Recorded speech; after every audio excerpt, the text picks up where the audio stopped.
So, what you saying about the weather? About it being cold? It's throw it off. I'm gonna tell you that. The weather throw it off. Cold. Man. When it's cold, it's cold. It's cold. Yeah. It's unnecessary cold.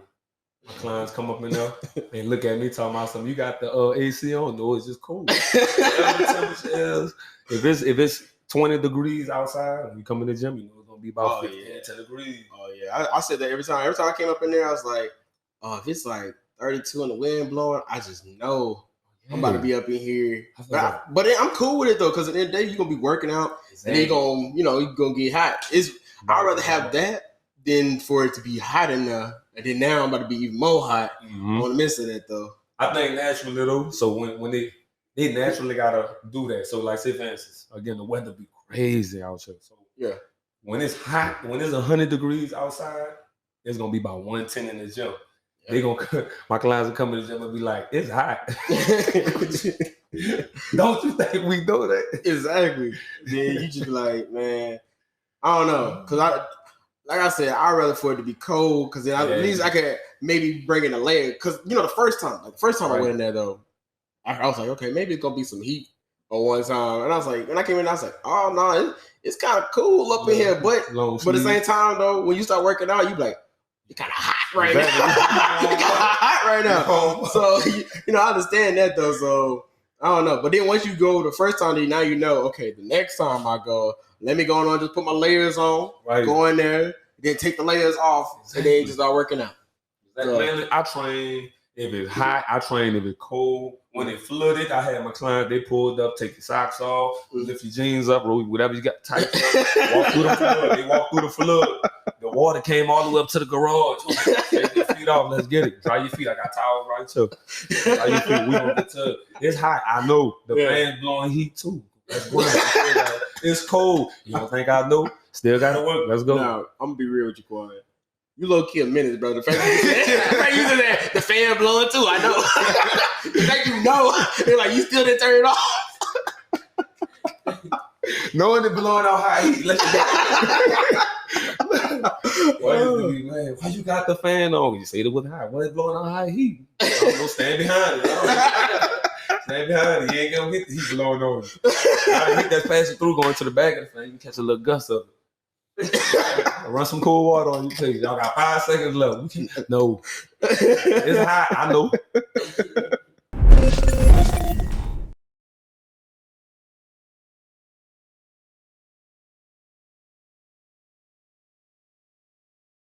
Oh, it's Slxck. What do everybody? This is your boy Slxck the Don, host of the Weekday podcast, also known as the People's Podcast. And today I have a new guest. This has been a mad chill dude. Known him for a good minute now. When I was doing my videos on Instagram stories and stuff. If y'all have me on Instagram, if you don't have me on Instagram, what you doing? You might as well go on and follow me. You know what I'm saying? But I used to have these videos on the Instagram story, and I had tagged a page every single time. And some of y'all was asking me where I was at. So I decided it was only right to get him on here, because he already asked before. He said, hey, Mick, when you going to get me on the podcast? When you going to give me the podcast? And I was like, I just got to figure out when I can get you on, man. I got to figure out. So now we finally have him on. So I want to give it up to my trainer, Quann.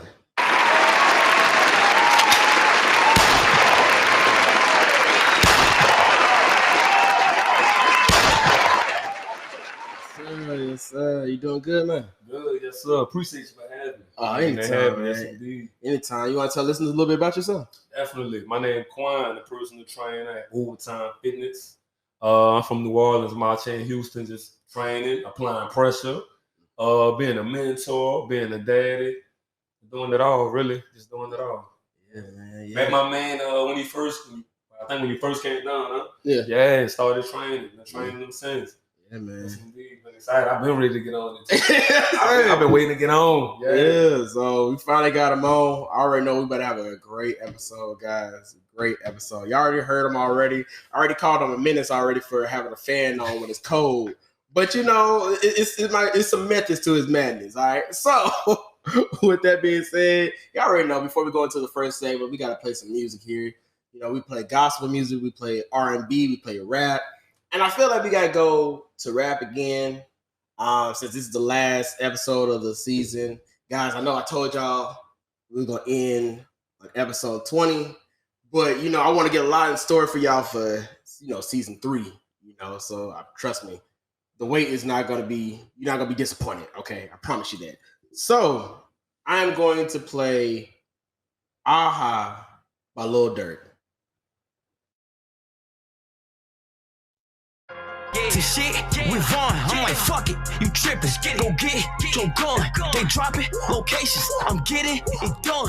Fuck tweeting, we sliding. The feds are coming. Oh, it's all right. That was just a little bit of Aha by Lil Durk. Great song, great song. And now it's time for us to go to the first segment of the podcast, which is Slxck Thought.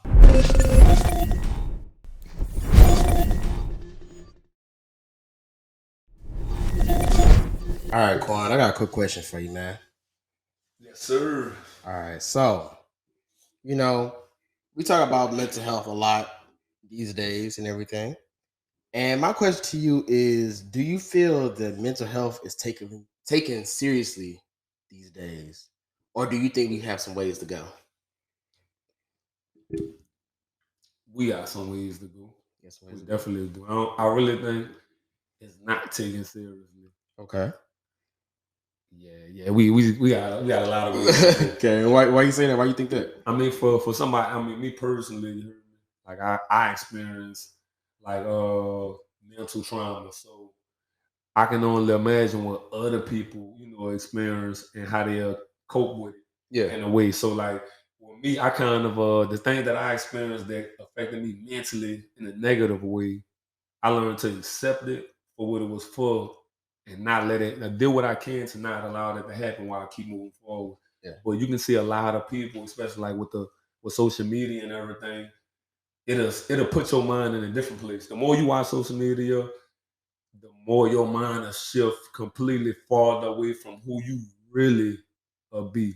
Yeah. In a way. So mentally, when things go left, when things go bad and don't go your way because of what you already seen and what you putting in your mind already, it'll affect you. Like it'll cause all the anxiety and all of that. You know, so Okay, I got you. I got you. See, I didn't even think of it in that way. So I definitely agree with you on that. Now, I feel that we are doing better when it comes down to mental health. At least we are actually talking about it and discussing it. But I'm also like you. I do think that we have some ways to go. And I feel the reason that we have ways to go because we still have some generations that still don't want to talk about mental health. Like for example, I can hit you up, right, Quann? I'd be like, okay, I'm just checking on you, trying to see how you are mentally. And you'll know, you'll be like, okay, yeah, you'll tell me how you feel. Maybe you don't tell me how you feel, but at least you know what I mean by that. Right. I can go to an older generation sometimes. I'm like, yo, I'm just checking on you, see how you doing mentally. And then they might be like, what you mean checking on me mentally? I had that conversation before too. It was like, what do you mean checking on me mentally? And it's like, yeah, you're like your mental health, like you good. So because it's not like something that they grew up on and stuff. Like for example, let's say for the longest, you know, us as Black people, now we take like therapists and stuff seriously. But let's say we go back to, we don't even gotta go back super far. Let's go back to like 05, 06. And if a Black person said they wanted to go get a therapist, someone will probably like, you don't need a therapist, you're not crazy, you know? So it's like the fact that I feel like everybody should probably have a therapist though, to be honest with you. I mean, I don't have one yet. Eventually I will down the road though. But you know, the fact that you have some folks that used to think that if you had a therapist, you was technically like crazy and things like that. But it's like, no, it's really just them trying to, you know, help you understand why you're feeling the ways that you feel it and where the root is coming from a lot of times. You know, so I feel like now we take it more seriously, but we still got ways to go in the process of all of us taking it seriously. Cause you know, we still got folks out here that still don't even want to talk to a therapist or don't want to admit that they have traumatic experiences that, you know, that cause them to feel this way and almost become the person that they are today. Right. And in the same way we talk about social media now, because when you start talking about social media, sometimes social media can cause those traumatic experiences too, that somebody might not even say it came from social media. Right. So, you know, that's another thing that we have to take to consideration. Like some people, you might deal with depression, right? And that social media could also improve, well, it can also add on to that depression sometimes. We had an episode already when we was talking about you know, social media and things like that. Shout out to Keena Mayel, shout out to Shay. They was on that episode. We was talking about social media and that to improve or hinder your self-love and things like that. And that also is part of the mental health thing. If you really think about it, it all comes down to it. So I definitely feel like in that situation, like I said, I know I said it numerous times, but I'm just gonna keep saying it. At the end of the day, I feel like we have improved on it, but we still have ways to go as a collective. That is, it's a big topic, like especially like right now, you know, after COVID and all, like so much stuff going on in life right now. But it's a huge topic. Is a lot of us not being consistent with sticking with it. You know what I mean? Like, because like I say, somebody will go through something mentally, it'll throw them left. You heard me? And they can be like, okay, I don't need a therapist, I don't need to do this, boom, boom, and whatever they going through will die down. But they never got over it. It's still in them. It's just on the outside, you know, they handle it a little bit differently. But as they moving forward, they carry on with them, you know, over and over and over. So it's like you really not dealing with it unless you really able to let it go mentally. Other than that, you're just gonna be still going in a circle with it. And I mean, again, like I said, we getting better with it, but if you continue dealing with the same thing mentally, going in a circle with it, that's inconsistent. So the best thing to do in my case is, you know, you can bump up, try to get a therapy. If you can't talk to somebody about it, figure out a way to deal with what you're dealing with mentally. So like me, for instance, I can throw out one mental issue I had literally that was really like, they had a big effect on me. I couldn't move forward and I didn't know. So I was holding on to a lot of things in my past, like just thoughts and material things. You heard me? So I end up this past year, like December 31st, I end up washing my past away, because 90% of the time, the ones who deal with the mental stuff, the trauma is from their past. So I said, okay, I'm gonna really let everything go. I'm talking about all the old pictures on Instagram, Facebook. Deleted all my old pictures. I had a bullet around my neck. I got shot one 2 years ago. I put the bullet in the bottle, wrote a little, wrote how I felt, you heard me, what my thoughts was in the little bottle, threw it, you heard me, up in the little lake or whatever. I just let everything go. All my high school stuff, from being a top athlete and everything, throw it away. I let everything go and got a fresh start onto a new person, being who I'm being, and not what the world trying to make it to be. You heard me? Because you will sit here and be like, okay, you got to do this, you got to do that, you got to do this, you got to do that, because of what you see in the world, you heard me, and mentally, you'll get overwhelmed. Here comes the anxiety, here comes the depression. Now you gotta do this, you gotta do that, you gotta work here, you probably got a kid, and now you're gonna lose your mind, and you don't even know who you is. You hear me? And mentally, you all over the place. It's not even emotions no more. Now, some of that you probably handle with emotions, but mentally, you confused, you lost. You lost, all from holding on stuff 4-5 years ago. You heard me? So it's like I say, if you're able to break that same pattern or that same accomplishment that you're winning when you're dealing with something mentally, move on from it, let it go. You can't really sit there and expect for it to happen again, and you be like, it happened, I can get past it. I mean, you just being inconsistent with that, really. But the growth is there. And the best thing is that it's being talked about more, and it's being talked about more with us. Because us, I'm gonna say us as in Black males specifically, you heard me, to be honest, we deal with it the most. And we act like we don't, but we deal with it the most. You heard me? And I mean, it's improving within us, literally. Like, it's improving. It's improving. A lot of us being examples, the people who you thought wouldn't be an example, being able to be an example of being examples. So that goes back to, like me, I'm from New Orleans, you know, so what I was doing in New Orleans prior to when I moved to Houston is completely different what I'm doing now. You heard me? Like completely different. So for my people in New Orleans to see what I'm doing now, having my own business, my own gym, you know what I mean, being able to travel, just making things happen on a higher pedestal. I'm showing them like, you know, it's capable. Mentally, you don't have to feel trapped. You don't have to go through what you're going through.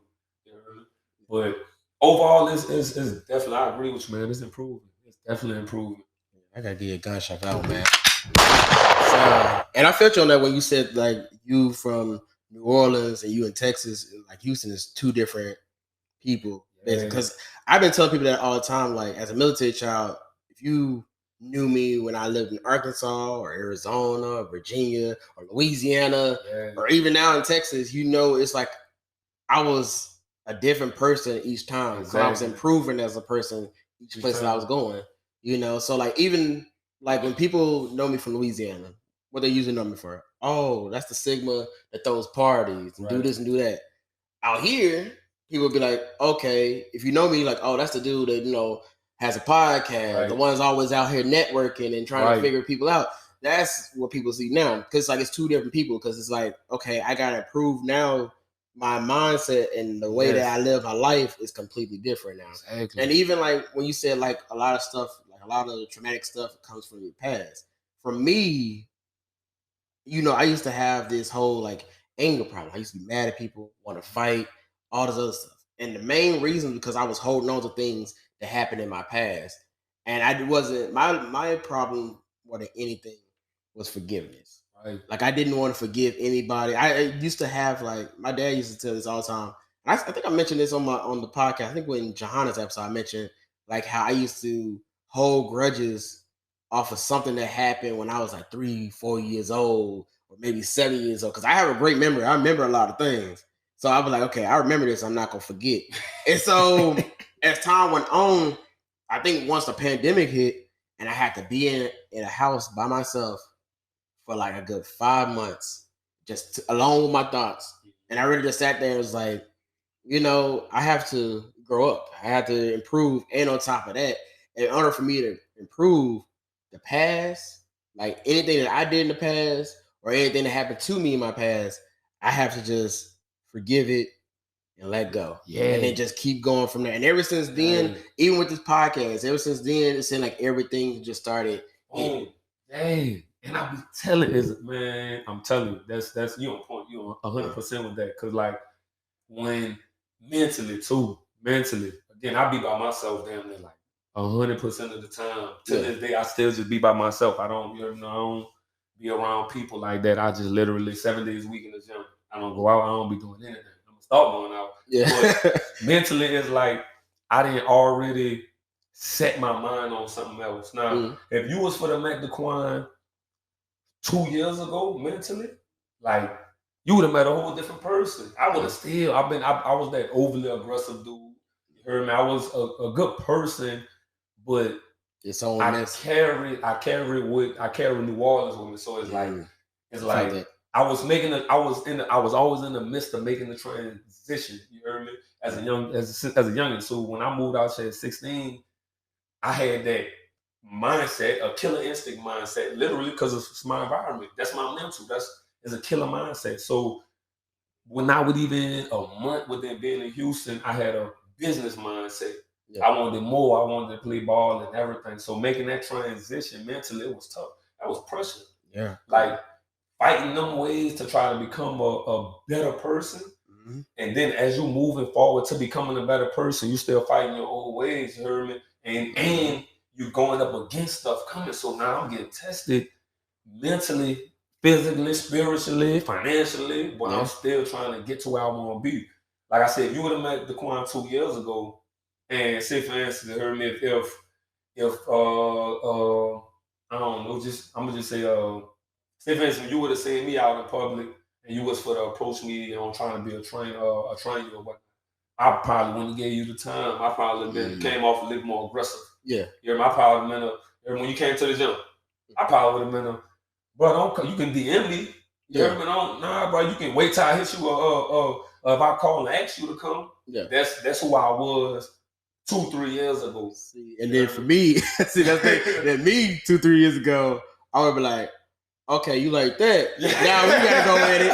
And then on top of that, like me, I was like, for anybody that know me longer than I've been out here, y'all know a lot of times my whole thing used to be like, nah, bro, it's the principles, my dude. It's the principles, dog. Like that was the thing I used to always say, you know, like the principles, disrespect. If I came to you nice and you try to disrespect me, okay, I gotta disrespect you. Like that's how my mindset used to be. And on top of that, it was always like my dad used to always try to tell me all the time, he been trying to tell me, he's been trying to preach this to me for years, but I was not listening. But like he used to always say, you don't always have to show somebody how hard you are. Like every time, like my dad used to hate that he'll hear that I'm in college and I'm over here getting in a fight with somebody real quick because off of something else that happened that probably didn't even concern me. It was just somebody that I was probably around that I said, you know what, I'm gonna go and handle this for him or whatever. Or it's like, okay, you don't have to give them all that energy. And then on top of that, he used to always tell me all the time, he said, at the end of the day, God has plans for you. And you don't want somebody taking those plans in that future that he has for you. So you have to move differently now. Exactly. And then as I started, as I got into, my fraternity and everything, I started being around more people. And you know how my thing was, I always wanted to one day be in a place to where people knew who I was and I was able to make a change, make a difference. And I started seeing that a little bit when I was on campus. And I started thinking to myself, I said, man, I got a lot to lose now. So imagine if I feel like I got a lot to lose on campus in college, how I'm going to feel when I move to like Houston and I'm trying to do something even bigger than what that is. So now my mindset has to be different. And in the midst of that, when you said about the whole like trying to become a better person, but you're battling your old self, I realized too, in the midst of all that, it's like, okay, it's some people that I love. But at the same time, if I continue having them in my circle, I'm just going to keep reverting back to the old me. So a lot of times, like everybody that's in my circle now, like a lot of people that's in my circle now, a lot of them were still from college too. And there's a lot of them that I met when I got out here. A lot of them that I met off of just this podcasting and stuff, having them as either like a sit down guest or a caller or something like that. But they all had that mindset of like, okay, this is what I'm striving to be. I'm trying to strive to be like how they are, where their business mindset, they're trying to get to where they need to be. They're not trying to be in all the drama. Right. They ain't trying to be in any situation that they know that if I get into this, it's going to mess everything else up. So once I started changing the circle around me too, it made it easier for me to go and become that better person. Exactly. Than, going back and forth with like, okay, here, I'm this person in this moment, but I'm this person in this moment. Like, okay, let's say for example, you say how you were 2-3 years ago, right? And I'm still, let's say now I'm who I am now. I'm trying to improve to be like a better person, right? But yet, you moving a different type of way. But I got someone else over here. They already I see what I want to be within them. But yeah, I'm trying to keep all my peoples that I'm around together to where it's like, okay, I'm going back and forth. It's kind of like if y'all ever watch Power, like Ghost. Ghost had two different personalities. He had the personality where he was in the drug game, but he had another personality where he was trying to have like the clubs, business. He was trying to be a businessman, but his other side was basically pushing him back to that other side every time. So that's how I started feeling. And I was like, man, I have to love the people that, the people that are almost getting me back to how I was. I gotta love them from a distance. I can say hi to them, I can say bye to them, I can talk to them, things like that. But I can't be to the point where we're like, okay, yeah, we better go chill, we better go do this. Because in day 1, 9 times out of 10, the things that you're trying to do isn't going to benefit what I'm trying to do right now.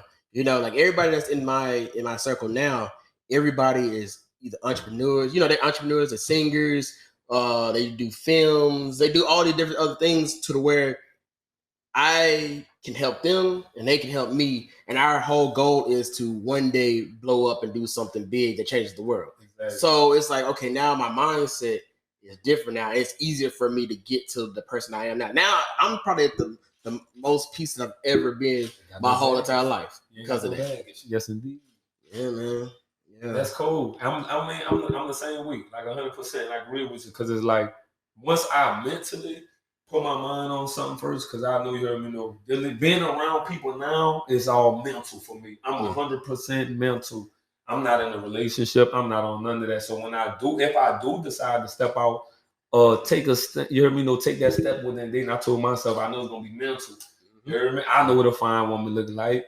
Like, you heard me? I know what a woman with good credit. You heard me? Driving nice cars. Nice. Yeah. You heard me? I know a woman with a bag look like everything. But it's like now, it's mental. You heard me? I'm a business. I'm an entrepreneur. You heard me? I'm a father. So my mental health is more important than anything. I'm around people 24/7. So I'm protecting my mental health because overall, that's what's leading me to where I'm going right now. So when I'm even like my circles, not too many people. I may have barely, maybe one. Yeah. I can't really. I mean, look, I stay to myself majority of the time. You know what I mean? And I'm being honest. Like, I stay to myself majority of the time. Like, my mental health is so important. The dudes who I do be around mainly now is my video photographer and his entire camp, which is 2 rappers. That's it. You heard me? And I be around them more than anybody else. They're entrepreneurs. So the mindset, we have the business mindset.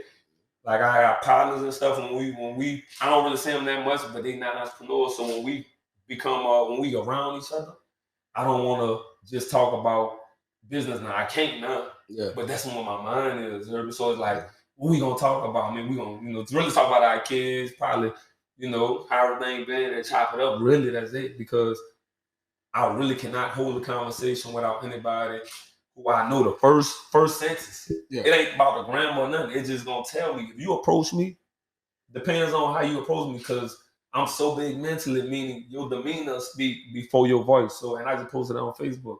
So you walking up to me, if you a male about some business or a female about some business, if you a female who interested in me, if you a male who should probably know somebody that just wasn't a big dog, you know what I mean?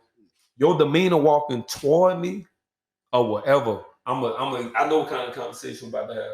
Yeah. You know what I mean? The last incident I had, and I say this with women because I'm a male. I train majority of women clients. So, and I mean, when I'm out, you heard me, I get women attracted to me. So it's either one or 2 ways it's gonna go, and it's all mental. It's either you gonna get to know the Quann or you gonna get to know the personal trainer, Overtime Fitness. It's either we gonna talk business or your mental is strong enough for me to sit here and allow you to let you to get to know me. Yeah. I don't give a fuck how fine you is. I don't really care what you got. I don't care, big dog. I don't care what kind of car you drive, what you can do for the business. Nothing. If your mental not there, and I really can't go there with you. So another thing is too, if your mental not there, but you want to get to where I'm at mentally, you want to have that peace. You want to be able to move forward and know how to protect it without doing too much rejection. You heard me? I allow you in. I've done that plenty of times. Bless the game, literally having people around me, just seeing how I carry myself, conduct myself, how I handle certain situations. Because being from New Orleans, when things happen, you heard me, physically or anything violent, we handle things differently. So mentally, when, like, say for instance, if I'm out in public, man, and somebody come up to me, how I was back in the day, we'll be walking. Us normally walking. I look at you, you look at me, we mug, it's gonna turn into what you looking at. What's up?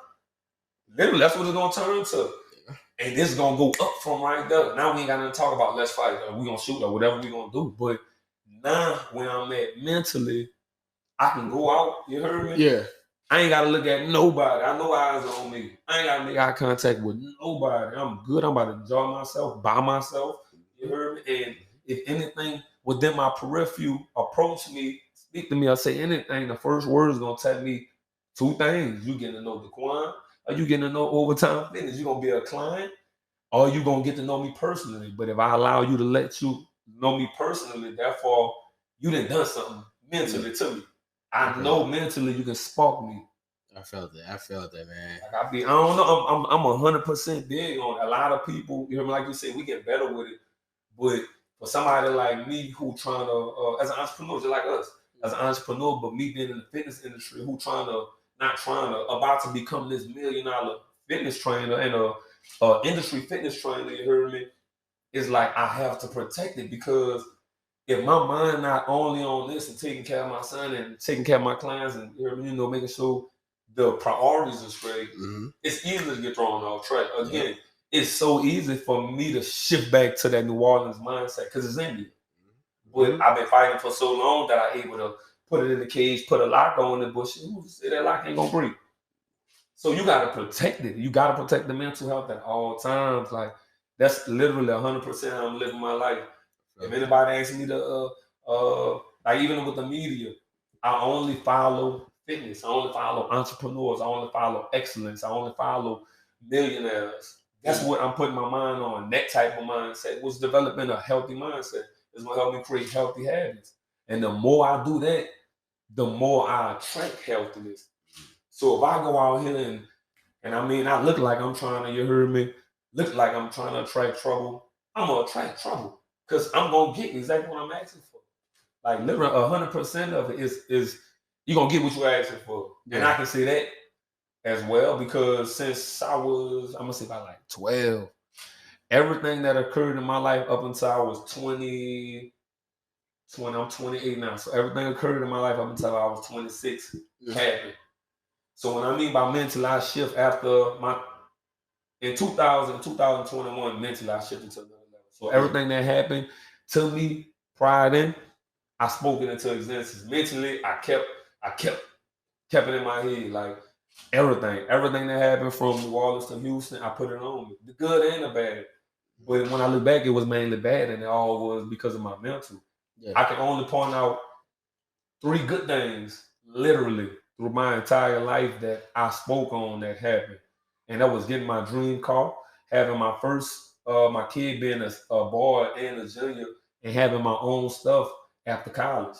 I got all 3 of those. And then within the blink of an eye, I called my life like that because I also put death on me as well. I put in my head, I'm like, it's going to happen, it's going to happen, it's going to happen, it's going to happen. Into existence. You know what I mean? And it's mentally, when that's all you think about, how it's going to happen. It happened, but in the midst of me trying to hit another level mentally, meaning, like I said, I came from New Orleans, so I had a killer instinct. So everything that I spoke was based off of that killer instinct, my surroundings. Yeah. So it's like, boom. So when I came to Houston, mentally, I'm still trapped up there in New Orleans, but I already see what can happen. I see the opportunities. Yep. So as I'm going, I'm starting to feed my mind that, oh man, you can become a millionaire. You can go to the NFL, man. You can get you a scholarship. You can win prom king scholarships. I had a shot at the NFL and pro day and all that and CFL trials. And since when I moved to Houston, like I said, I went with business mindset. I told myself, I said, you're going to have your own business. I went to school to get a business degree, but because of so many distractions, 100% of me wasn't tapped in. I was worried about so much other things, including my past. But the whole time it was in me, and it could have happened sooner, but I wasn't tapped in. It was literally all mental, you heard me? So when I started feeding myself the positive things, you heard me, you know, the becoming a millionaire and all that, good things happened. I didn't start feeding myself that until after my situation. So everything that I spoke happened, boom, I got granted another life. I'm like, okay, speak positive. Yeah. You about to make $30K a month on your gym. Your gym gonna bring you $30K a month. Oh yeah, man, you about to get the car you want. You gonna get the car back. You about to get the house. You gonna get the credit. Everything. I started speaking it. My self card. I just posted it on Instagram today. Gave me boost my credit score 115 points. That's just self itself. You know what I mean? That's just self itself. You know what I mean? And that's just me showing that when you implement in your mind, when you put that on your mind and you embed it in your mind, whatever you put, good or bad, is gonna happen. I told myself, like, bro, you can control that New Orleans mentality. You can go out, let a nigga look at you without you responding aggressively. You heard me? I switched to all of it. So when I step out now and I know somebody mugging me, and I know I'm him. I'm him. Like I look good. I smell good. I'm doing good. Man, I'm him. That's why y'all looking. That's it. That's what I be thinking to myself when I be going out and everything. Then I think to myself too, I be like, man, like I said earlier, I got too much to lose. Yeah, like too much to lose. Like the scariest person is the person that has nothing to lose because they don't care at all. Mm-hmm. So when you have everything to lose, you gotta kind of be like, okay, I gotta be a bigger man in this situation. I gotta move a different type of way. And also, you said something. I noticed when you kept saying, you know, growing up or being from New Orleans and things like that. And I started thinking to myself too. I was like, all the times I always had like a creative mindset and wanted to do things.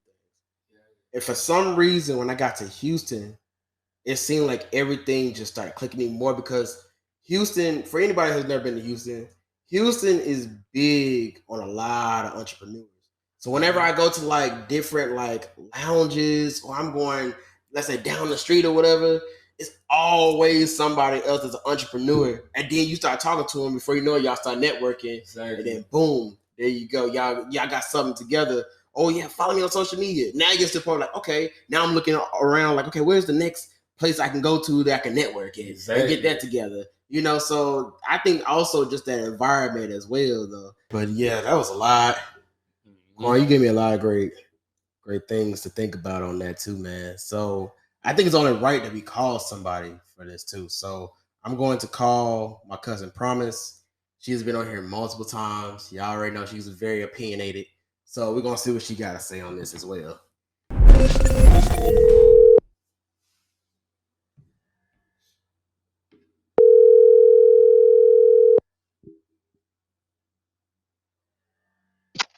Hello? Hello, is this Promise? Yes. What it do? It's your boy Slxck the Don, host of the Weekday podcast. You're on a podcast right now, so do not incriminate yourself.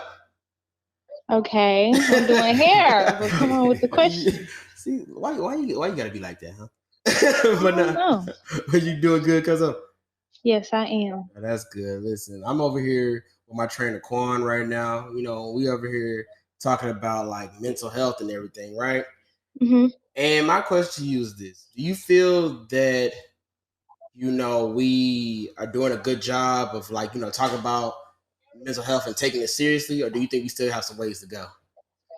I think we still have some ways to go. Okay. I think it's still a taboo subject, but I feel like, of course, social media, it kind of puts it on the forefront and you can't ignore it. Like it's something like that has to be confronted.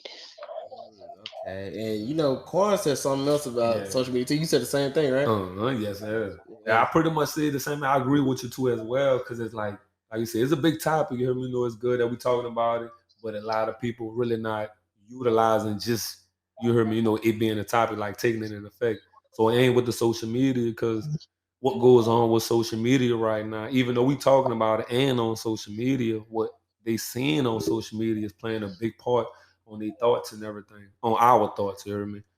And how we think and what we put on ourselves just based off social media alone. Because you probably, you hear me? You can see a little post that say, encourage more people to go to therapy, mental health is serious. We'll like it, you hear me? But because we see the message, but are you really doing it? Like, are you really taking them steps? Are you really taking it that serious? So yeah, I definitely agree with you though. Yeah. And for me, I feel like we're taking it more serious, but we still got some ways to go at the end of the day. Like I feel like we're actually talking about, people are actually getting therapists, people are actually talking about their mental health more, but we still have a lot of folks that aren't. Like I'm pretty sure we talk to like the generations that came before us, they still, don't really discuss it like that, or like you said, it's still taboo to them. So I feel like, I don't know. I feel like it's still like it's made strides, but I feel like if you can go to a therapist or a shrink, as like people like to refer to it, then you should be able to go to your parents or go to certain family members, and like you still can't. Like that's still a hard thing to do. I feel like when people feel comfortable and able to do that, and it's a safe space to do that, then I feel like to me that's progress. I can feel all that, because see, now that's good, and it'll really go to some mental, probably even dealing with mental trauma when it comes to going to somebody who you know. So like that's what a lot of people deal with now. That's what a lot of us deal with. You heard me? We rather go to a therapy versus go to a close friend or our mama. You heard me? A family member, because of past trauma already. And the main thing is they know us. The therapy don't know us, so they can't judge. Exactly. It's like you're talking to a stranger. Yeah. So what makes it more harder on the person who really dealing with it is because it's like you will want to go to your mama or to your cousin or to your daddy, or somebody, but because you know you gonna be judged because they know you, you heard me, it becomes a battle. And then when people suggest you to go to a therapy, you don't want to feel crazy and this and that, or as a stranger. You know what I mean? Or yeah, and then some people not even financially stable, because it does get expensive, or they don't have insurance to even cover it. Yeah. So yeah, I'm right on with you. Can I ask a question? Yeah, you can. All right. So what would you do in the case of like so if you was someone who dealing with mental health and it's pointed out like it's loud, we know that you need the mental health, but you've been judged in your past and you don't have the funds to afford a therapy. What would you do when you just know you on your last edge, you have to get some help, you gotta let them thoughts out? Like, what would you do?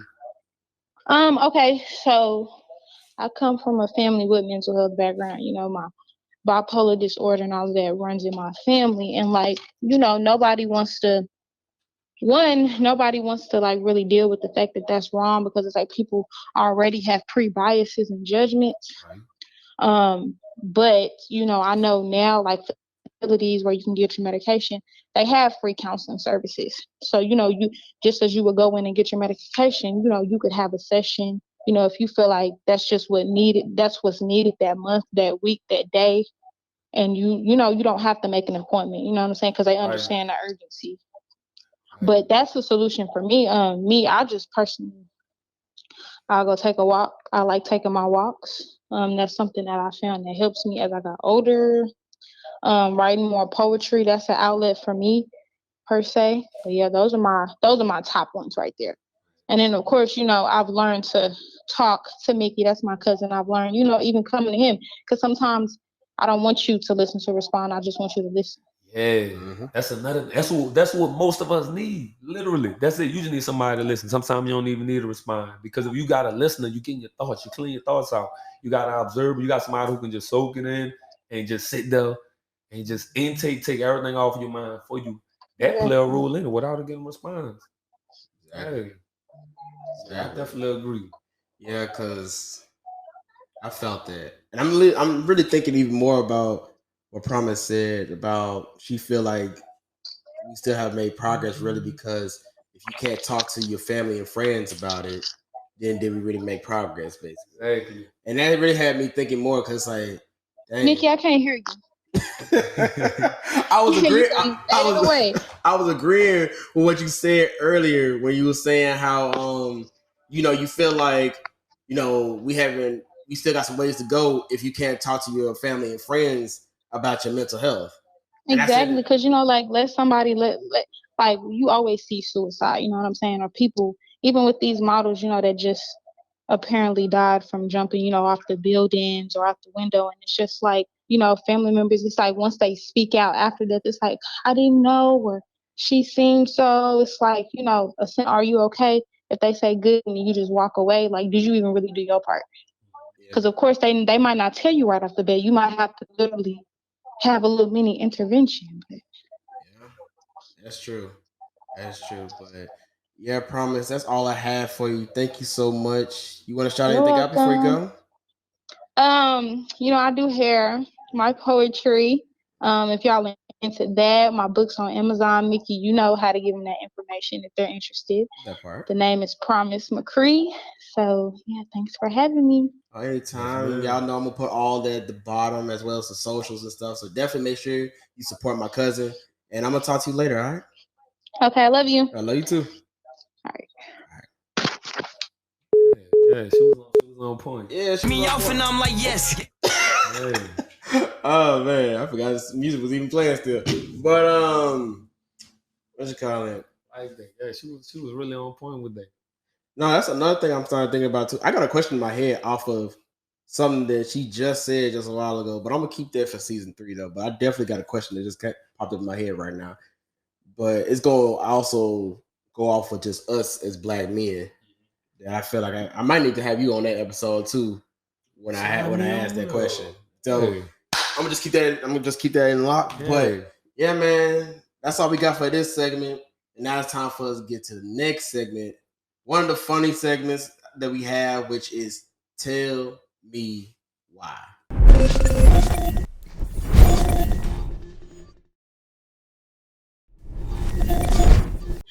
right, Quann. Yes, sir. Quick question, man. Tell me why turtles are slow. The shell too heavy. The shell too heavy? Okay, that's good. That's a good, like on Family Feud. Good answer. Good answer. All right, Devontae. I'm gonna say like they got little legs, and on top of that, they got just how they move. Like, You wasn't gonna think outside the box this time. You always told me you gonna think outside the box this I time. was just gonna think outside the shell. Outside the shell. Okay, got you. Okay. So, like everyone knows, when it comes down to this segment, your answers don't even really matter because a Florida man accused of stealing 18 turtles worth $30,000 from breeder while fixing his fridge. My question is, what are the turtles? What don't say what's going on with them? Because like I think I'm in the wrong business. You got 18. You said 30,000. $30,000 Worth the turtles. 18 turtles. And it's 18 turtles worth 30,000 from a breeder while he was fixing his fridge. These must have been some serious turtles. Some serious turtles, man. Let me read more to it. Shout out to Florida, man. Shout out to Florida. It's all love, guys. I don't want y'all thinking that I'm really just bashing y'all. It's all love. But a Florida repairman was arrested for stealing $30,000 worth of turtles from a breeder after he was called out to fix a beverage cooler. Oh man, that name's Jermaine. Dang. Jermaine Wolford, 47, was allegedly spotted on surveillance footage taking up to 18 rare turtles from Turtle Source in Estro, south of Fort Myers. I know I butchered that. Owner Marcus Cantos told Wink News he had a sick feeling after noticing an office turtle named Huntsy was missing. He didn't realize more than a dozen turtles were missing. Man, listen, who raising turtles like that? But I mean, I'm guessing this guy, I mean, because he said he stole it from like turtle or like a turtle place, I guess. So I guess this guy, that's his whole thing is let's operate turtles. It's I mean, like a dog had like people breed dogs. If you look at it, if the man was able to steal $13,000 worth off of 18 turtles, that means that's a good job. That's good. That's what I'm trying to see. When do you start breeding turtles at? I don't know. These turtles, they don't just hatch just a few turtles. Like, yeah, they need some whole bunch of turtles. Like, so you're just like, you pretty much, that's a whole like family right there. So by the sound of he found rare turtles and I guess bred those rare turtles. Cause that's what they said, they were rare turtles. Like it's some turtles you can't really find. Look into that. Exactly. We had a turtle. Me and my son. What happened to your turtle? Cause you said has, so I know something happened to it. And so we found it in front of the gym. It was a little baby turtle, fresh out the shell, literally in front of the gym. Didn't have it for 7 days. Didn't have it no more than a week. When we first got it, and I'm like, bro, I like it. I like it. I could have no flesh or nothing somewhere, but I'm like, man, you're a little baby. You heard me? Like, okay, he cute. I like it. He got us a pet. My son, you heard me? I was like, okay. I let my son rub the shell a little bit. Cool. I put it in a little bowl, gave it some water. At the time, I had to give it some flex seed. I ain't know what I don't know. Just gave it some seeds. Yeah. And I put it in the water, and I'm sitting here holding it. I let my son hold it. My son holding it. Took one hand off, washing it, and then went to slap. Oh. Turned it and flipped upside down. Ain't came out the shell since. Me and my client sitting there joked out. But I got it. He done cracked the plastic plate. The turtle, it did not come out the shell. I ended up putting it in a cup and some water, hoping that it came out. Later on that day, it came out the shell. I was like, okay, boom, we're going to bring it home. I kept it. I was like, he tripping. And I probably got the video in my phone still. Listen. Look, let me tell you, we got home. I brought a little cage for it with some water, the tank and everything. Fed it food and everything. Yeah. I said, okay, me being overexcited. I said, let's let the turtle roam around. We lost the turtle. That same day, found the turtle 7 days later. The turtle was by the front door. Crawling from behind the sofa, going to the front door that had some hair stuck to his leg. Like he fresh out the tree. One of his legs was hair on it, other leg was missing. I said, oh man, we gotta find O'Neill. Flushed him down the toilet. I said, he ain't gonna die on me. We can't lose our pet. My son was mad. He flushed him down the toilet immediately. You know, when you say your son said slap, slap, slap, You know what it reminds me of? It reminds me of. I don't know if you ever got a chance to ever watch Finding Nemo. And the little girl start tapping that fishy. Overly aggressive, and I think it's all kids. Crushed. I thought the little dude died, but he was trauma. Yeah, trauma. We were talking about mental health earlier, but like straight trauma. Man, I was not trying to laugh off of that, but that just came out. It came out of nowhere because I could picture it. Can't get up. I could picture a 2-year-old really going slap. Then it made me think about when we had a turtle. That's what I was gonna mention too, though. Guys. We had a turtle one time when we was younger. We didn't slap it or nothing like that. But my pops used to always find like turtles, whatever, I was there on like the streets or whatever. But the type of turtles we wasn't getting like the little baby turtles. We was getting snapping turtles. We was getting snapping turtles. So it was like the turtles that I knew I had to grab you at a right angle because if I don't grab you gonna bite. It was one of them. Man, this is when we were still living in Arkansas, right? Shout out to Arkansas, man. And this is the area that we lived in, like the area I lived in growing up. It was an area where, you had a lot of kids that roam around, and sometimes if stuff is out in the open, kids might go and take you know what I'm saying? So, my dad had the turtle and everything. We had the turtle for a good minute, whatever. We had in this big old box that you just see it. But okay, but we didn't really touch the turtle. We might touch the shell a little bit, because we were super afraid to like get bit. Yeah. I think I probably had to be like 7 to run for like 6 around the time. So one day my dad got the turtle and he took it outside and he kept the box outside. And I guess we just left the box outside. We come back in. The next day we wake up, we go outside. The box was flipped over. And we just thought to ourselves, the way it was set up, it was like, why is the box flipping? Like, how the turtle couldn't flip over the box. Yeah, the box was too tall. By the time we started thinking to ourselves, dang, someone stole our turtle. And that was the last time we had a turtle, man. Yeah, someone stole our turtle. So somebody stole a big old snapping turtle. Yeah. A big old snapping turtle. Like, walked on the porch. That's crazy. You didn't have nothing. Why would you steal a turtle? Let me. That's what to do with a turtle. That's what I was saying. I said we found that on the side of the road. So that's why when I saw this story, it reminded us when we was younger when someone stole our turtle. Bro, I forgot what we named that turtle too. I can't remember. We ain't having that long. Like how you said you only had your turtle. You didn't have your turtle that long. 7 days. We probably had ours maybe like a week or 2 weeks. Well, it wasn't that long. I got another story about a turtle. When I was 13 years old, we was bad. We were bad in the neighborhood. Big ass tortoise. Big. In our neighborhood around all these little bad kids. I knew this turtle was not going to survive. And it was big. It was big. Like, bro, a tortoise. Like somebody set it up. Yeah. Man, dude got a rock and crushed it. Broke his shell, died, split open all kinds of stuff. This how I know. See, look. Tell me how I already knew that was this thing. Kids always finding a rock. This thing. Peter is gonna be hunting down every single person that's the problem. I know that for a fact. I don't even think in my mind. I'm like, dang, why would you get to a turtle, bro? Like, because at the end of the day, the turtle didn't ask for all that. So it's like, man. Bro. If Peter get mad at you, Peter get mad at you. They start throwing that little fake blood on you. That's on you, man. Hey, but let's be real though. Let's be real. When you was a kid, every time you seen something, the first thing you thought of was getting a rock. Come on now. I only thought about that whenever it was something that was trying to attack me. That's two different things. Like when you had like the little stray dogs that was ready to try to attack you, that's self-defense. But if it was just like a regular like dog or a cat or something that was just down the street. So not a snail. No. Alligator. We used to throw rocks. See, look, alligators are different. That's defense. That's defense. Yeah. Like had that the alligator slid, like where you can tell that's where the alligator go in and out. I will tell y'all this though. Well, I will say this, Jermaine. This is where you messed up at. If you really just wanted turtles, call my mama.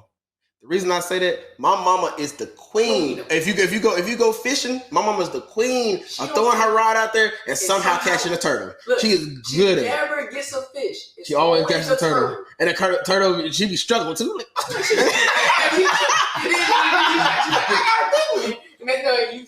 and it's a turtle. And the turtle will be going back and forth, John. So what do you do when you get a turtle? You throw it back? No, what you did, we had to cut the line.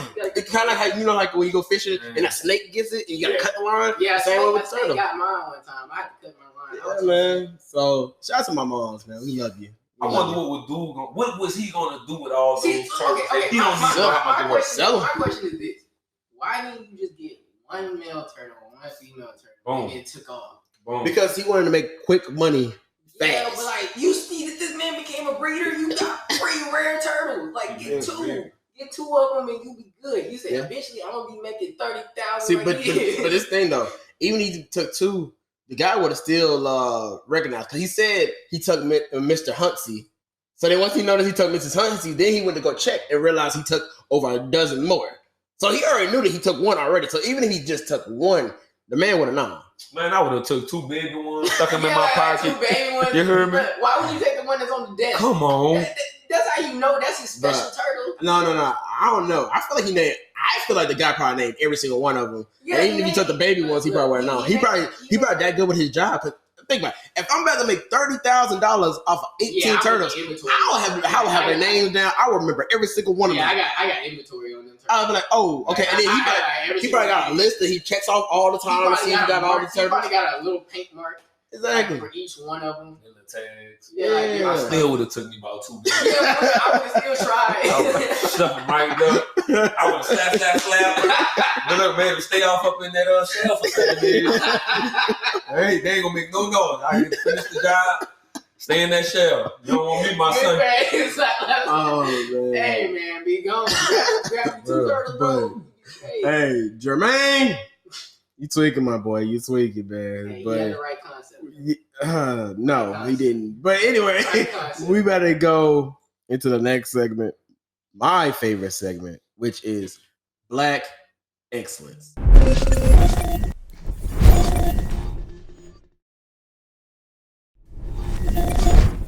All right, y'all. We are in the next segment of the podcast, which is Black Excellence.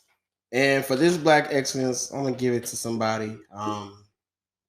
He has been very entertaining. He's been on this podcast before. He's been very entertaining and everything.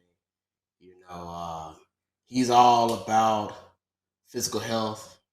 He's talked a lot about mental health as well. You know, he be doing his thing. I think y'all know who I'm talking about. He's the type of person that we already said earlier that will have you, you know, in a cold gym and blow a fan. I want to give it up, man, to my dog Quann. He's the one that got Black Excellence this week, man.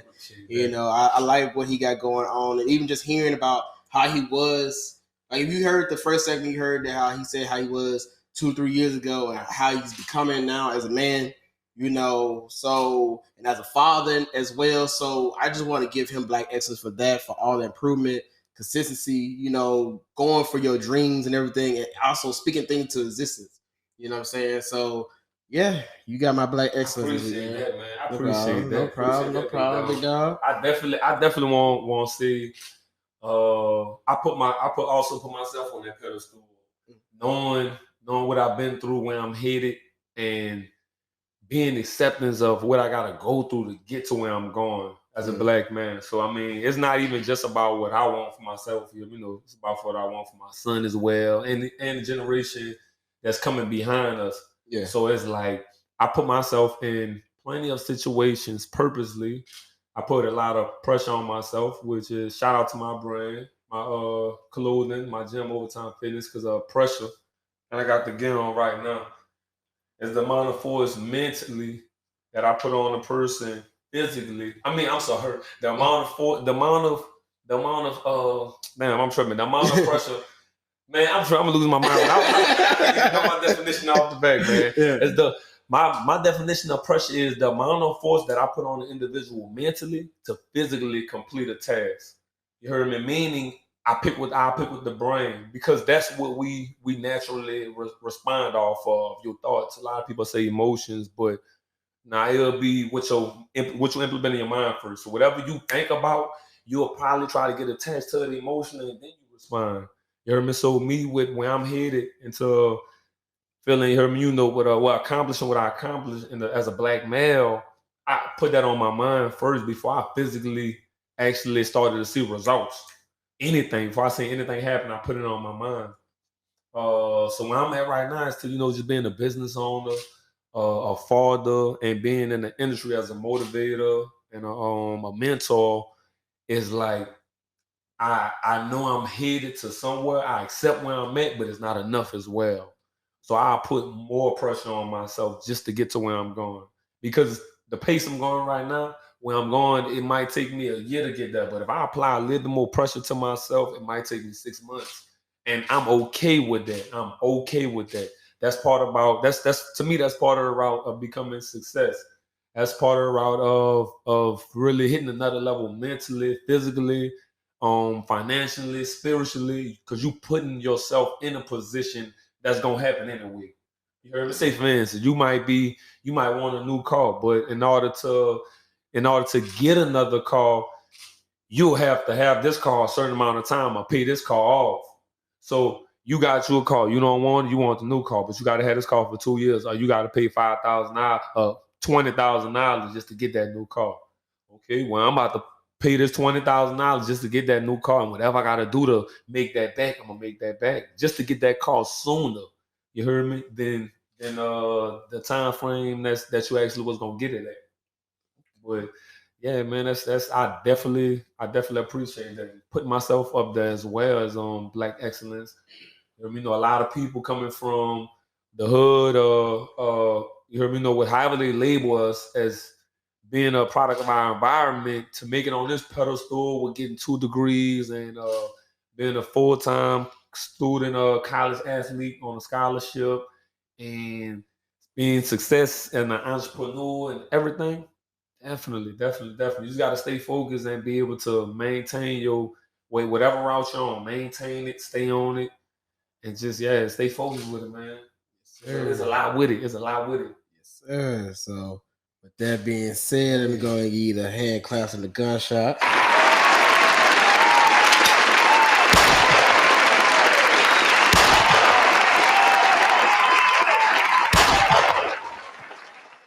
Yes, sir. Yes, sir. So that's what we have for Black Excellence. And now it is time for us to go into the next segment of the podcast, the fan favorite. This is the one where people start showing their true colors. People start acting up on here, you know what I'm saying? And this is Song Association.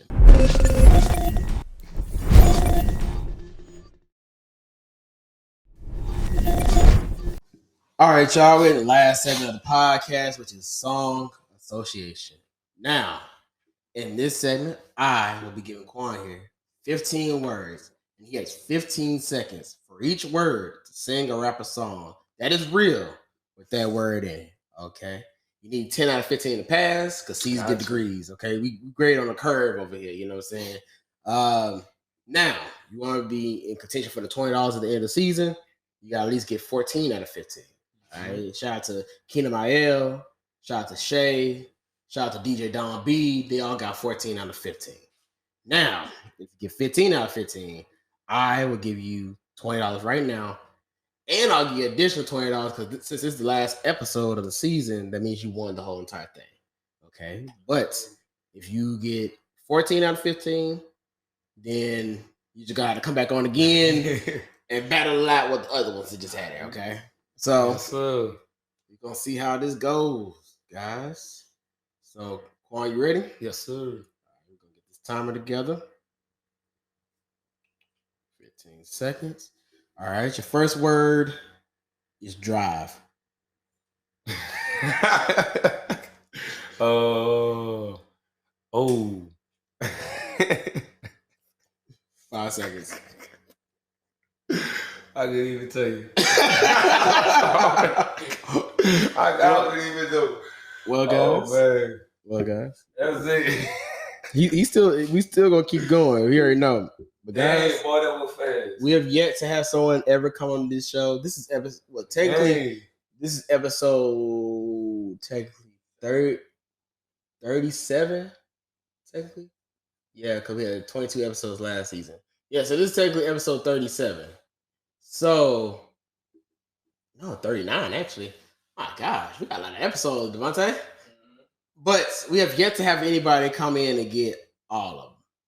We had one person, Rihanna, probably got all, but she never got back to me about if she had the right word. Cause it was a word I gave her in season 1, and I think it was window, and then she said something in the window, or whatever. And when she pulled it up, Pornhub popped up. So we never found out what the song. We never figured out what the song was that you were saying, so I didn't count. But other than that, and then Dom would have had it, but then he didn't think about the word. I can't remember what word he missed on that one, but he been going back and forth in his head later that, man, I should have had 15 out of 15, And Kingdom IL, Shade, they could have 15 out of 15. They missed one. They missed the one that credit the title for that episode. Check out Handsome and Healthy. You know what I'm saying? But, yeah. So yeah, but I mean, you still in contention. You just gotta get all of them from here on out. Now, see what's happening with it. Your next word is flood.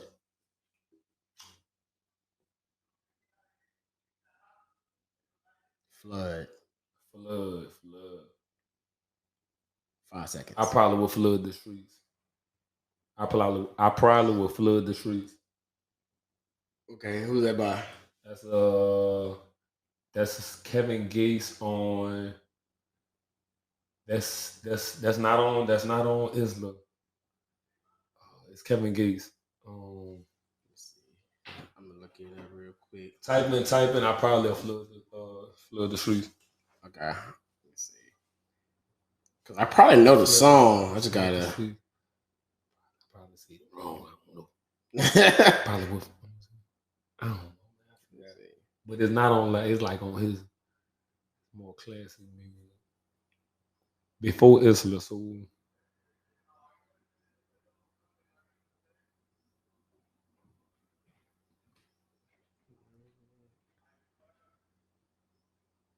yeah.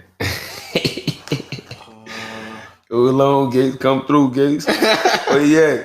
Hold on, Gates, don't do me like that. I'm trying to check if it was either Stuck in the Streets or Paper Chasers. I'm trying to see if it was between one of those two. I think it is. Okay, let me see. It might be. I don't know. Let me see. Let me check and see that. Hold on.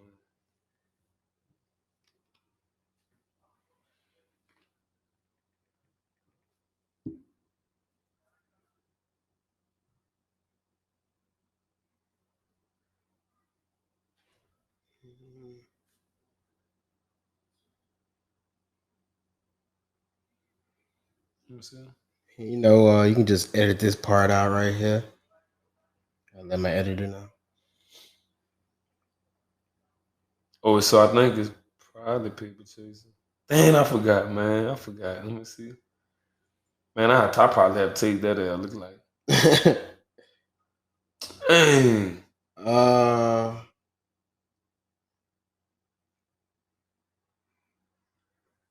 I feel like I think this is probably what you was trying to say right here. That line right there. It's about. Yeah, this is Gates, huh? Yeah, it's Gates right here. Yeah, I see that been wrong now. Damn. Man, come on, Gates. Come on, Gates. I take that help. Okay. So, guys, after further review, after reviewing the play, he's not getting it. So, I tried. Hey, I just want to say shout out to my frat brother Ant. Ant, your wish may come true today. You gonna see though. It probably won't. It probably won't, but we're gonna see. What do you do? Okay, so Ant's wish, because he has the worst out of everybody. His wish is he wants somebody to come in here and do worse than him. What he did? He did. He got 8 out of 15. 8. Come on. So he's been wishing, praying on everyone's downfall since episode 9. Ain't gonna fall on me. Not this is his last chance. I'm sorry. Ain't gonna work. Yes, sir. So Let me suit up. your next ready. word. Let me see here. Mm-mm. Make sure you get everything together. Your next I'm word ready. is down. I'm feeling down and out. That's Gates. I'ma take you down. I really wanna take you. I ain't about to play with it. Yep, we know who that is. I was gonna get to you on the first one, but I got you. Okay. Your next word is today. I ain't even got on the watch, but I got time today. I knew you was gonna go with that one. But okay. Got that one. Yeah, it's like I ain't going outside. Yeah. Your next one. Trying to come back, guys. Next one is fall. Oh.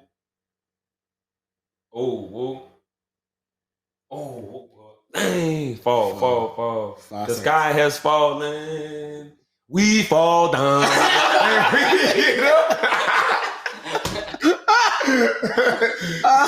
I got you. I'm sorry, baby. I'm rolling now. Is that my point? Yeah, yeah. I'm rolling now. I'm rolling. You know, sometimes people forget. You can go gospel, man. First thing come to mind. All right. Next word is God. God take me away before trying to break me down. Yep. Yeah. Kanye. Got you. All right. Next word is phone. I got 2 phones, one for the plug, one for the low. Yeah, I can tell this man is really from New Orleans. He's from Louisiana, bro, because both of those songs came from Gates. And I feel like a young boy was in there somewhere. All right. Next word. Shout out to Baton Rouge, too, by the way. Your next word is look. Look. I don't like the look of it. That's that little one. I don't like the look of it. Oh boy, man, who rap with Young Money? Yeah. I don't like the look of it. Man. Yeah. I'm sorry, big dog. I'm on you. Let me see. How many you got right now? You got 1, 2, 3, 4, 5, 6. You got 6. You got 6. It's over, Answer looking like boy, but he still got 1, 2, 3, 4, 5, 6, 7. He got 7 left though. So Ant, we about to see, man. You got popcorn. Ain't over there looking nervous. You going down in history, my boy. You gonna make history for the pie. Oh, speaking of that, shout out to Steven, shout out to Alan in season 1. They said they were gonna make history, and they did. They have the worst of everybody. Well, I mean, season 1, because like in season 1 they did, because at that time it was 10 words. You had 30 seconds, and they had 6 out of 10. But the reason that theirs is so bad is that they actually split it up. One got 5, the other one got 5. So they got 6 out of 10 working together. Yeah, it was so that's I don't know. I guess I'll give Ant a bump over them just because he did it by himself solo, and he did it where we changed it up where you got 15 words, 15 seconds. All right. So I'll give it to him. But for season 2, listen, man, I don't know what to tell you, man. I don't know what to tell you. But your next word is rich. I concur. Oh yeah, you good. I'm rich, bitch. I'm a real big timer. Hit it up, oh, with the pimped out Gucci, so ain't got no drive, but yeah. I know I ain't gonna come too aggressive here. Yeah, I understand, man. I understand. You know, listen, you gotta do what you gotta do to get this win. Come on. All right, your next word is lick. Forever get my lick back. Okay. Hey, okay. Hey, forever. What's all about? What's that? Yes, shout out to lick back. Yeah.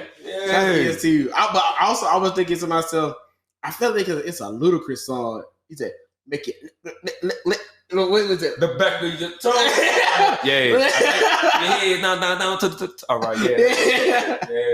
That beat though, I ain't gonna lie. Every time I hear the beat, I'm like, yeah, you kind of okay. Hey. Your next word is party. Party like a rock star. Party like a rock star. Party. Yeah. Okay. See, Wayne verse. I'm thinking. I was thinking of YG. I just want to party. I don't want to hurt nobody. Just want to party. Oh yeah, all right. Yeah, that. We're on the West Coast. Yeah, man. The next word is win. Come on now. I need something. Come on now, man. No, I'm just playing. All we do is win, no matter what. Yeah, come on. Yeah. Oh man, he said, "Come on, man. Listen, that." And then I was about to say, we're going back again. I was about to go with J-Rock. Win. Yeah. I mean, it says win literally the whole entire song. Hey, what's funny is like, probably legit was like, It's over, Ant. It's over, my God. Yeah, man. Now, Quann, you got 3 left, man. No more. Your next word is pressure. The amount of force applied to an individual mentally to physically complete a task. Is he pressure or federal pressure? Oh, hey. It's whatever. He pressure or federal pressure. Yes, sir. All right. The next word is die. Ooh. You gonna die. You gonna die. NBA young boy. You gonna die. What do you say? You gonna die? That's literally his line. You gonna die. I thought it was gonna be die by it. I thought it was gonna be die by it too. We're going with Louisiana, but if we're not going with Louisiana, when you said you gonna die, I think Young Boy is in that same. He's in the same song with Trippie Redd. They were like, "You gonna die." I think that's the song you was doing. Yeah, Trippie Redd, yo. You gonna die. All right. Oh man, I heard when he was on in concert, someone I know, they're a really big Trippie Redd fan, and they said they went to his concert and he would point out to people like, "Hey, you gonna die. Hey, you gonna die." And they pointed to her and said, "Hey, you gonna die. Y'all all gonna die one day." And then he played the song, "You gonna die." That's crazy. You know how much of a buzz that be, bro? I mean, but if you're a Trippie Redd fan, I'm pretty sure you probably already knew that song about to come up. Already high up. Yeah. Like, bro, one day That's crazy. Okay, Quann, your last word. And Quann, you know, you had me scared from the first 2. Cause I was playing around, me being childish. I was trying to give Ant a little head start. Playing with Ant, look, Ant, you gotta come on, man. The fact that Ant is your rival, right?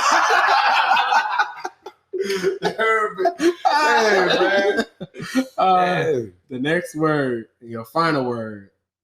And this is the final word of the season, guys. Well, actually, no, because we're gonna have to do one for Keenan Mael, Shay, and DJ Don B. But the last word for this episode is crack.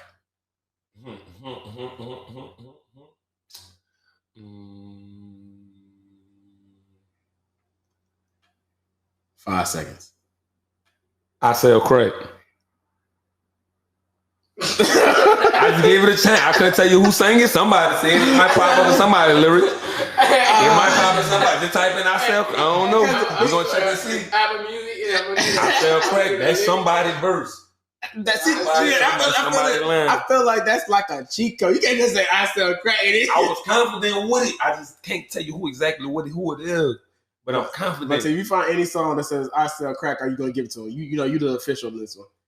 Because we kind of low key gave Keena and Shay a pass on that tornado. Yeah. That's a controversial play because they in contention. They in contention for the $20 still because of that one. You got Bobby Smurda. I've been selling crack. All I did was left out big. See, that don't count. He said crack though. Sell crack. All right. Okay, what about Criminals in Action saying I'm selling crack? I'm selling, I sell, I sold. Okay, so by the sound of y'all can give it to man. Listen, I thought you gonna go with Kendrick Lamar. I don't smoke crack, mother. I Hustling. That's what I'm talking about. I just couldn't get the name down. That's exactly what it was. I couldn't get the name. That's who it was. Amigos, I'm selling crack. You know, it's cool. It's cool. You ain't gotta go no more. We gonna give it to him. Then we gonna give it to him. At the end of the day, he's still not contention for the $20 anyway. Even Kevin Gates, shout out to him. He said I was selling crack. Come on. So Kevin Gates has a lot of songs where he said I was selling crack. But anyways, Quann got 13 out of 15, so he passed the class. I beat Ant. You did. You was up there though, because there was a lot of people that had 12 out of 15 before DJ Don B came in here, and then he a DJ. Everyone kept saying that he's like, oh, he a DJ. He gonna know it.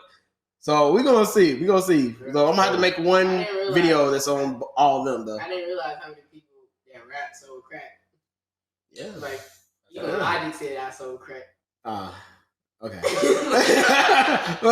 Anyway, that's all we have for this segment. It's now time to close this thing out. All right, y'all. We at the end of the podcast. Quann, thank you so much for coming on, man. Giving me a lot of content and making a great episode. This is how you're supposed to end the season. You know what I'm saying? Yeah. So you want to shout anything out before you go? Yeah, shout out Logan Ida's trainer, man. My trainer and my mentor. It blessed me. Definitely a black excellence person. Been running his gym for 5 years now. He didn't bless me mentally, physically, spiritually to be where I'm at right now. Shout out to my business, Overtime Fitness. You can follow me on Instagram at Overtime Fitness 5.0. My personal Instagram page, which I post a lot of content on, is at I'm Quann Ruffin. And then TikTok, man, I got some good content going out there. Looking for a personal trainer, tap in with me. I got a apparel line about to drop, Pressure. So be on the lookout for it. I'll be doing a lot of promotion with it. Women's, men's, and toddlers clothing. Shout out New Orleans, my city, man. Shout out Houston. Shout out, man, my guys. Shout out everybody, man. Yeah, you hear me? Shout out my clients. Man, appreciate you for having me here too, man. It was great. Real great. It's my first podcast. I enjoyed it. That's what I like to hear, man. That's what I like to hear. Anytime, bro. And also, shout out to God for just giving us this opportunity to even link up and create this whole thing. You know what I'm saying? Shout out to my mom and my pops for always believing in what I got going on. I know a lot of times I say crazy things on here sometimes. I say wild things on here sometimes. But, y'all still love me. Y'all still support me. So I just want to say thank y'all. Love y'all. Shout out to my baby brother Devontae in the background as normal, you know what I'm saying, with the videos and taking the pictures. So when y'all see these nice thumbnails, you know who creating the pictures and everything. That will be me. Yes, sir. You want to add? For my compilation. Shout out to the people that are in my circle that support me all the time. I just want to say thank y'all so much. We got a lot in store for y'all too in the future. You already know how I feel about people that's in my circle. At the end of the day, y'all helping me, and all I want to do is just continue to help y'all as well. So I just want to say thank y'all, love y'all as well. Because we got to start saying that we love our people more. So I just want to say I love y'all too. I want to shout out to all the people that have been listening to season 2. This has been a great season. I just want to say thank y'all. Thank everybody that's came on this podcast as well. There's so many of y'all. And I just want to say thank y'all for giving me such great episodes. And every single episode, you always have someone come to me talk about it. Like, man, this was a great conversation. The people that you had were great people.